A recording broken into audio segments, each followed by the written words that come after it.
L'été, l'été, l'été. Période de l'année où bien souvent les vacances pointent le bout de son nez.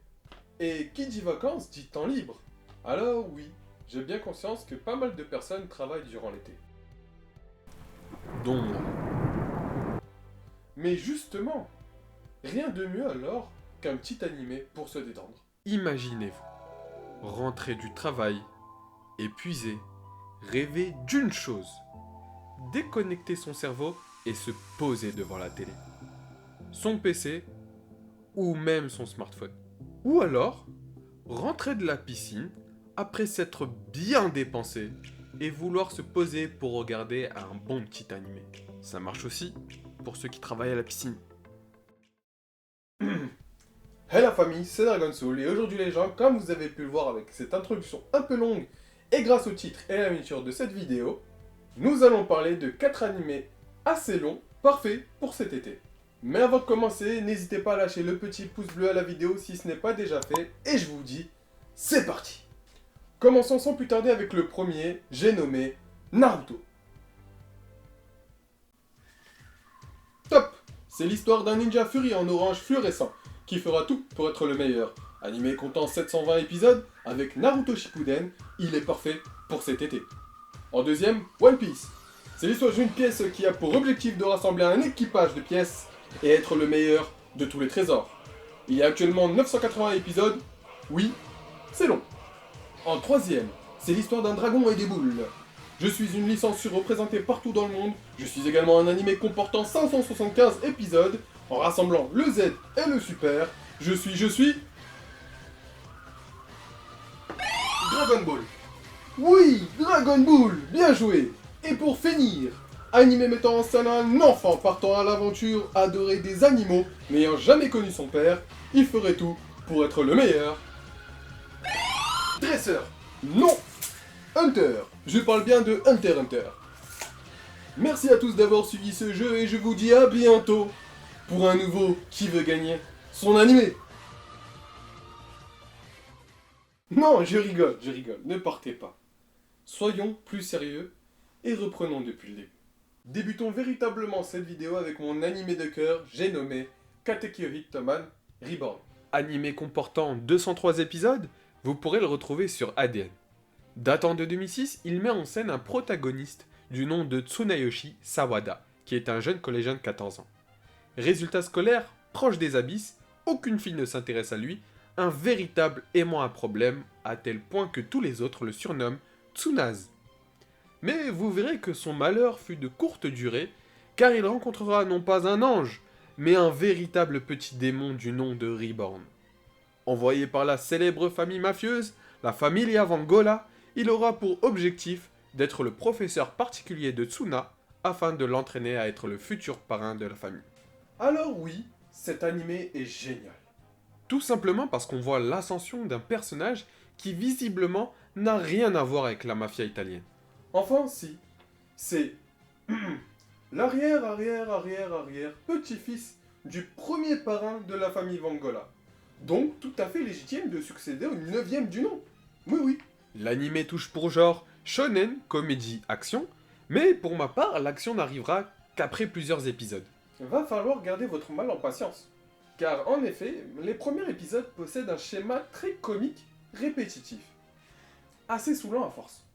Mais finira par devenir un animé sérieux. Très shonen. Très action. Tout en gardant un petit aspect comique. J'en ferai un épisode plus complet, qui, pour ma part, est un véritable chef-d'œuvre. Non, je ne dis pas ça parce que c'est mon animé préféré. Sans plus tarder, attaquons le deuxième animé. Degreman. Nous suivons le jeune Allen Walker, Texas Ranger. Exorciste de profession, il a pour objectif d'éliminer les Akuma, El Demon, créatures du conte millénaire qui ont eux-mêmes pour but d'éliminer l'espèce humaine. Animé se passant au 19e siècle, donc une petite période dans le style gothique, qui fait ressortir ce côté sombre et sérieux de cette œuvre. Nous retrouvons donc Allen qui fait partie de l'ordre de la Congrégation de l'Ombre, ordre à laquelle les exorcistes combattent les armes vivantes créées par le conte millénaire. Tu l'as déjà dit. C'était pour voir si vous suiviez. Mais les élus de Dieu, autre nom des exorcistes, possèdent tous un point commun qu'on appelle innocence. Non, ils ne sont pas innocents. Mais une innocence est une arme personnelle qui permet de défaire les Akuma. Donc, vous pouvez vous en douter que les armes classiques ne fonctionnent pas sur eux. En gros, si t'as pas un exorciste à côté de toi, t'es dead. J'ai surkiffé cet animé. D'ailleurs, c'est même mon premier manga. Son aspect sombre et fantaisiste sort quand même de l'ordinaire, et pourtant, il date quand même un petit peu. Possédant 116 épisodes et sorti en 2006 également, il touche pour genre action, drame, aventure, horreur, surnaturel et shonen. Enfin, shonen, c'est vite dit. Pour ma part, l'ambiance sombre qui fait tout son charme à l'œuvre mérite limite d'être un seinen. Si vous voyez comment le conte millénaire crée ses Akuma, vous comprendrez pourquoi je dis ça. En tout cas, si vous aimez les animés du style Death Note, Bleach et j'en passe, cet animé est fait pour vous. Changeons complètement de registre. Yumero Pâtissieru, ou Yumero Pâtissière pour les bons français. Oui, je ne vous ai pas oublié fan de shoujo. Je ne connais pas spécialement beaucoup de ce genre-là, mais je peux vous assurer que celui-ci est une pépite. Une pépite. Est-ce que vous aimez les pâtisseries? Parce que moi, j'aime les pâtisseries. Et je suis pas le seul. Ichigo Amano, une jeune collégienne de 14 ans, oui, comme Tsunayoshi. Coïncidence? Bref, la jeune Ichigo, qui se retrouve très souvent dans l'ombre de sa petite sœur, un génie du piano, est très maladroite et ne sait pas quoi faire de sa vie. Vous verrez que sa maladresse d'ailleurs va lui jouer beaucoup de mauvais tours. Jusqu'au jour, et j'ai bien dit jusqu'au jour, où elle rencontre son crush, son husbando, Henri Sensei, qui est un pâtissier professionnel et qui a aussi remarqué un des talents cachés de notre cher protagoniste. Oui, à force de bouffer des pâtisseries, elle a fini par développer un talent caché. Oh oui, c'est possible. Son talent n'est ni plus ni moins qu'un palais d'une finesse extrêmement rare. Impressionné, Henri Sensei souhaite inscrire Ichigo dans l'école de pâtisserie de renom, l'Académie Sainte-Marie. Va-t-elle pouvoir réussir à s'en sortir au sein de l'élite? Arrivera-t-elle à surpasser son complexe fraternel? Elle sera aidée pour cela de princes et de fées, mais j'en dis pas plus, je vous laisse le découvrir. Même si cette œuvre est destinée à un public essentiellement féminin, il reste hyper intéressant pour une très bonne raison. Les pâtisseries! Est-ce que je vous ai déjà dit que je kiffais les pâtisseries? Non? Blague à part, cet animé véhicule pas mal de connaissances dans ce domaine qu'on ne soupçonnait pas vraiment, comme les différentes qualités et types de beurre qui peut avoir un impact sur une pâtisserie par exemple. L'animé date de 2009 quant à lui et possède 63 épisodes à son actif. Il touche pour genre comédie, fantasy, school life, romance et shoujo bien évidemment. En parlant de School Life d'ailleurs, après vous avoir donné un animé purement shonen, un autre shonen plus sombre et carrément un shoujo, il faut bien fermer la boucle. Et comme je vous ai dit en début de vidéo, après le boulot, c'est dodo? Non. Après le boulot, on aime bien se poser, déconnecter son cerveau et apprécier un animé. Et quoi de mieux que School Rumble? Si, clairement, il y a mieux. Oui, mais rarement d'aussi long. School Rumble nous fait un subtil parallèle entre deux personnages. Tenma Tsukamoto, jeune fille maladroite, pas douée pour les études et comprend tout de travers, elle est amoureuse de Oji Karasuma et ferait tout pour le lui faire comprendre. Malheureusement, celui-ci est un personnage bien étrange.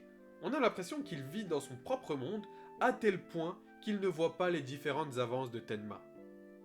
Et Kenji Harima, deuxième personnage principal de cette œuvre, Le rebelle de l'école. solitaire, motard, il ne craint rien ni personne, le cliché typique du délinquant. Mais sous son air de délinquant motard bouc à lunettes de soleil, se cache un amoureux inconditionnel des animaux et également de Tenma.